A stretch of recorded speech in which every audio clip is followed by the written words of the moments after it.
how's it going, everyone? Saintsfan here. Welcome to another GTA 5 Q&A. And as usual, if you guys do want to ask me questions for next week's Q&A, all you have to do is go follow me on Twitter and then tweet with the hashtag AskSaints.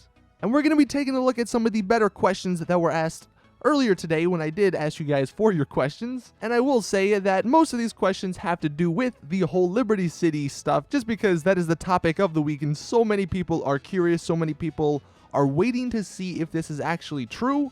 But before we get into those questions, let's hop right into this first one from Ethan, and he says, do you think they will release more customization options in Lowriders Part 2? Well, I mean, obviously they're going to release more customization options for these 6 or 7 cars that they have planned for the Lowriders Part 2. In terms of other cars, if that's what you mean, I don't think there will be. Like, I don't know if we'll ever have hydraulics on supercars, even though that may not make any sense. I mean, does it really matter if stuff makes sense? I don't think it does. If anything, that would just mean more people buy the hydraulics, and then they would have to spend shark cards or play more. So I don't know why Rockstar doesn't put all this customization stuff on the other cars. But I definitely think we'll see something similar to Lowriders Part 1 with the newer cars. I mean, if you guys watched my video earlier today where I talked about basically everything we know so far about Lowriders Part 2, you can see there was a picture of the Slam Van and the Sabre GT, which had some pretty cool liveries on them. So I would bet that we're going to get something similar, maybe even a little bit more, just because obviously this would be the second version of this Lowriders DLC, and they could learn from their mistakes from the Part 1 and make everything a lot better. That's what I'm going to hope, but in terms of other cars, I don't think we will. Next question from Sanguinum. Do you think Rockstar should postpone DLC work for a while and only work on bug fixes and matchmaking fixes to improve GTA Online? One thing I will say, and I'm not like 100% sure about this, but just for the most part in most big development teams, the people who work on DLC stuff aren't the people who work on the matchmaking and the bug fixes. They usually have separate teams for that, and I'm going to go ahead and assume that that's the case for Rockstar since it is such a big company. So having them postpone DLC work, I don't think that would matter. The problem with GTA Online as it is now, it's a P2P network. It's not on dedicated servers, and that's what causes a bunch of the matchmaking and lagging out of lobby issues as well. That's why you see so many modders on PC and other consoles, because it's just so easy to actually get the mod menus to work. And until there's like a GTA Online 2, I don't think that will ever happen, just because that would legitimately take Rockstar so long. They would have to basically tear down GTA Online, at least like the structure of it, and completely rebuild it to make it not P2P. That have to make it on dedicated servers. So they can do little tweaks and fixes here and there, as you probably see in all of the change logs, but it will never be, 100% perfect until the way GTA Online works, behind the scenes, I guess you could say, is changed. Now getting into some of the Liberty City questions, and this is the one that I got the most, and I'll just show it here from Bobby, but do you genuinely think that Liberty City will come to GTA 5?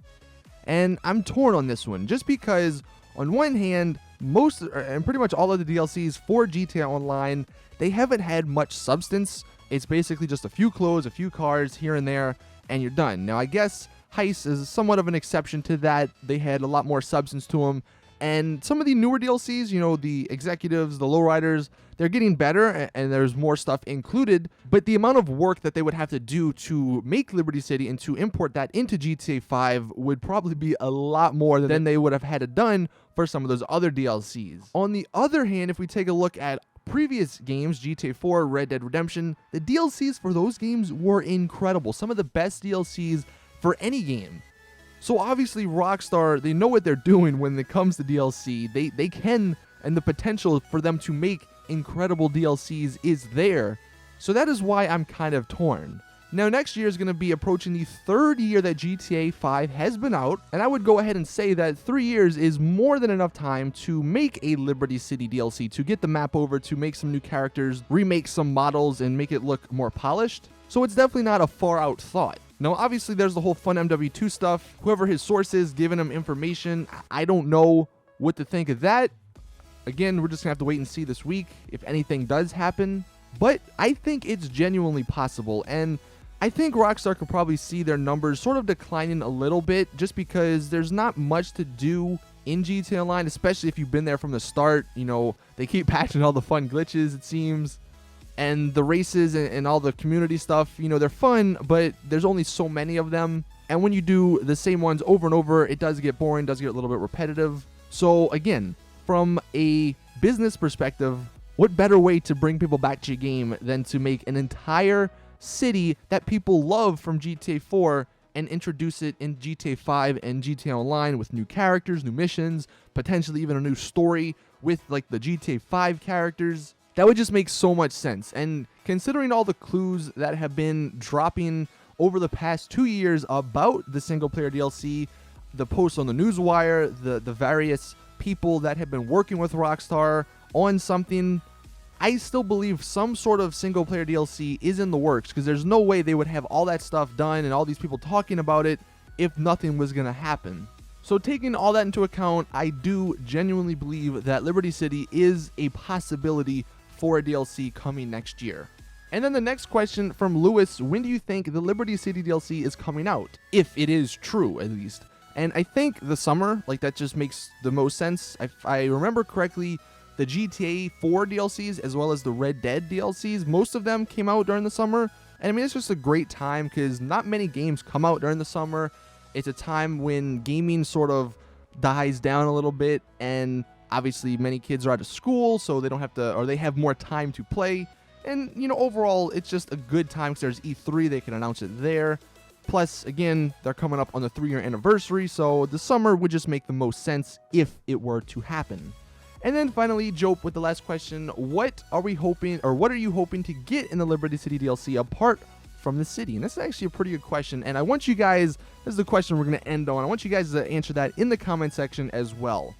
Apart from the city, what would you actually want in a Liberty City DLC if it did come out? For me, I would like to see the return of some GTA 4 cars that aren't in GTA 5. There are a few of those left. Definitely like apartments, that'd be pretty cool. And actual cool apartments, like say in some of the taller buildings that overlook the city, that'd be pretty sweet, even though they probably cost a ton of money. Definitely some more missions for online, and not just like go here, kill these guys, grab the coke and come back. I want to see some missions. You know, they kind of teased it a little bit with Lamar in the Lowriders Part 1 DLC. Missions like that that sort of have a story to them, I think that'd be really fun to do with friends. I'm not expecting any new heists or anything, but just some missions that have some sort of story behind them that are fun and that are different than the ones that we've done for the past 2 years to make money. So that's sort of my wish list if it were to happen. But again, you guys let me know yours in the comment section. Thank you guys for watching. Drop a like if you did enjoy. Subscribe for more awesome GTA content. Again, if you guys want to ask me questions, all you have to do is use the hashtag AskSaints on Twitter, and I will see it. Thank you guys for watching, though. See you guys in the next one. And as always, it's your boy Saintsfan. I'm out. Peace.